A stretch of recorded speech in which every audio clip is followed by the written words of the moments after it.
Donc ici, magnifique Karcher de merde. Donc le K7, le plus cher à 400 €. Donc déjà, il n'y a pas d'enrouleur de câble, mais enfin bref. Donc là, ça y est, il est sorti de garantie.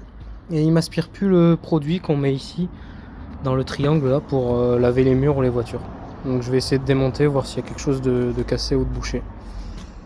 Alors, on peut voir tout le produit là qui a coulé sous le Karcher. Voilà, super. Là, j'ai enlevé les 8 vis qu'il y a ici. Il y en a un peu partout dans les trous.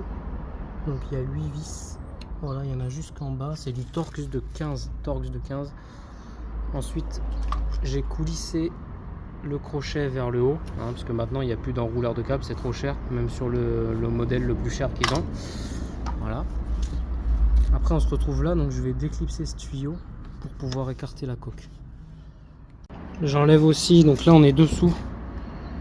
Il y a encore 2 vis ici de chaque côté, toujours en Torx de 15. Donc là j'ai enlevé les 8 premières vis que je vous ai montré dans les trous de chaque côté. Et en fait je peux toujours pas l'ouvrir parce que il y a les mêmes vis, mais elles sont tout au fond là-bas. Voilà, on les voit là. Démonter les roues.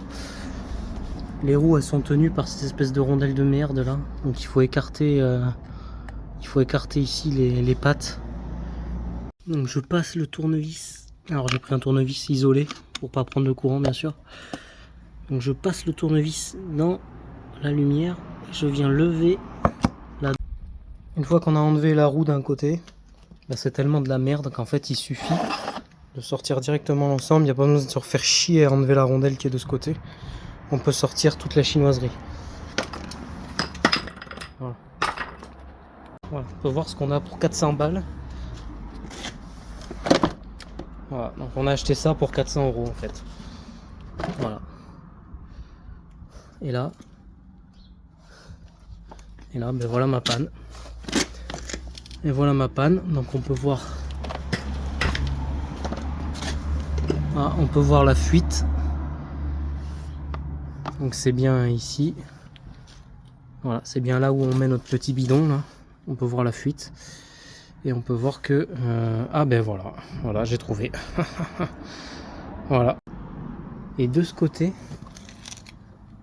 la pièce elle n'a rien.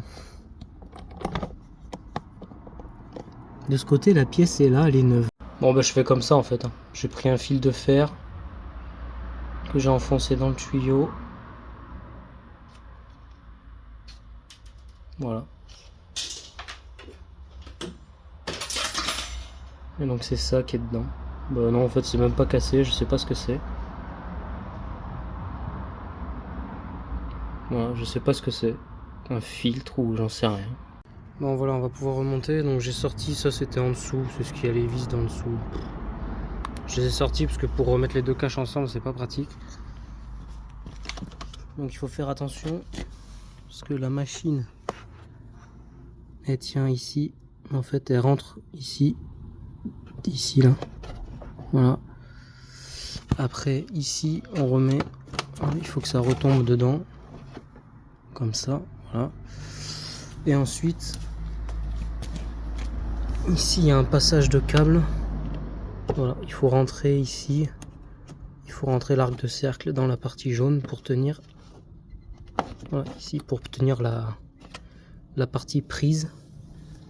Et ensuite ça va venir se loger dans le trou. Voilà. Et enfin, on va pas oublier de repasser. Pas oublier de repasser la partie tuyau de pression dans le carter. Et là c'est pareil, il y a une espèce de... Il y a un cache tout branlant là. Qui vient ici. Et après de l'autre côté il va falloir le mettre dans le carré jaune aussi là-bas. Voilà. Ensuite comme j'ai pas que ça à faire, donc la petite pièce noire je sais pas ce que c'est, je pense que c'est un filtre. Je l'ai enlevé. Et je l'ai enlevé. Parce que ça c'est le genre de truc, ça va se reboucher dans 2 semaines.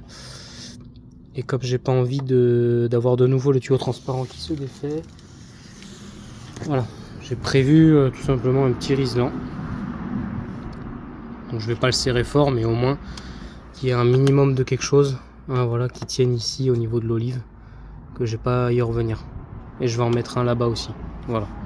Voilà, petit Riesland en place. Donc surtout je serre pas trop parce que j'ai pas envie de le casser le truc. J'ai laissé une petite longueur si jamais un jour je dois y revenir. Voilà, donc j'ai remis une vis là, une vis là, une vis là. Les vis au niveau des roues, je les remets pas. Voilà, parce que ça, c'est bon, c'est n'importe quoi. Et là, il y a les deux trucs. Il y a deux trucs que je vous ai parlé tout à l'heure. En fait, ça va là. Bon. Voilà, c'était là. Comme ça, avec une vis dedans. Bon. Je vais les remettre. Ça fait joli. Hein. Et voilà. Ça, c'est pour la partie carter. Bon, là, déjà. Alors, truc que j'ai oublié aussi au remontage, quand vous rassemblez les deux coques, la noire et la jaune, ici, il y a une tirette qu'il faut remettre. Il y a une tirette. Voilà, les roues, c'est bon. Ah, les roues, c'est bon. J'ai quand même dû taper légèrement dessus avec un petit marteau pour bien resserrer les dents. Sinon, ça tient pas. Et là, il me reste ça à remettre ici. Donc, il faut mettre un peu de graisse sur le joint. Voilà. Donc, c'était comme ça. Voilà.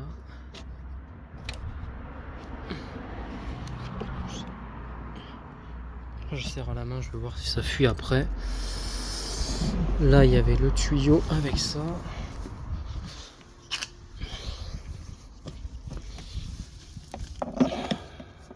C'est comme ça. Voilà, il y avait ça qui était ici. Clac, clac. Donc ça, bien sûr, bon, bah, ça tient plus, hein, c'est de la merde. Le truc ici, il est pété. Voilà. Je sais pas où est la qualité là-dedans, mais franchement, ma mère, elle a eu un Karcher. Le Karcher, il doit avoir 20 ans. Il marche encore et du coup, j'ai acheté ça en me disant, ouais, 400 € pour ça, ben, c'est que ça doit être solide et tout, tu parles. C'est nul. Prochain, ça sera un Parkside et puis basta. Ça, c'est clipsé. Voilà, bon, il reste le petit crochet minable à mettre ici, mais je vais quand même l'essayer d'abord. Voir si ça va mieux. Ensuite, si vous regardez, il y a une vidéo Karcher qui est complètement inutile sur comment marchent ces bidons. Et le mec, il te montre pas ce qu'il fait. En fait, il faut juste tirer ça vers le haut. Voilà. Et ici, en fait, tu as comme une lèvre. Donc, tu prends ta bouteille. Voilà. Et tu as juste à la mettre dans la tétine. Et je vais vous le mettre. Voilà, c'est tout. Il n'y a pas de clic, il n'y a rien. Tu coulisses la bouteille. Voilà. Et ça, même sur la vidéo Karcher, ils sont incapables de te le montrer. Et tous les commentaires ils vont dans ce sens. Je vous mets le lien de la vidéo pour voilà, si vous voulez bien vous marrer. Allez, j'essaye ça. Donc là, je le fais en direct. C'est allumé, j'ai mis l'eau. Tac.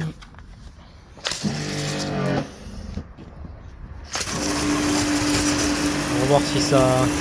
Voilà. Et là, ça remarche. Oh là là. Ça remarche comme neuf. Oh, je suis content quand même. Voilà.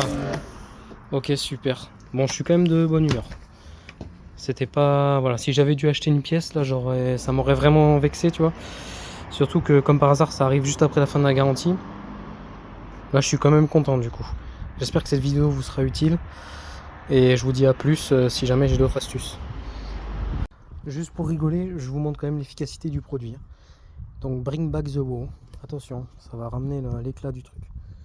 Allez, je le mets. Là, ben, moi, ce qui m'intéresse, bien sûr, bring back the wow, ben, c'est d'enlever ça, là, les traces dégueulasses. Je mets le produit, hein, je mets la mousse. Voilà, il faut laisser agir. On va attendre, on va laisser agir. Bon, ça fait à peu près 5 minutes. Voyons maintenant l'efficacité de ce super produit.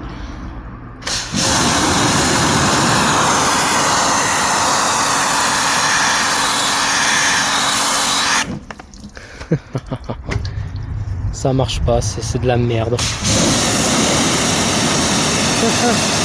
marche pas, c'est de la vraie merde. Ah, j'aurais su, je l'aurais même pas réparé le machin. Mate l'efficacité sur l'enjoliveur tout noir.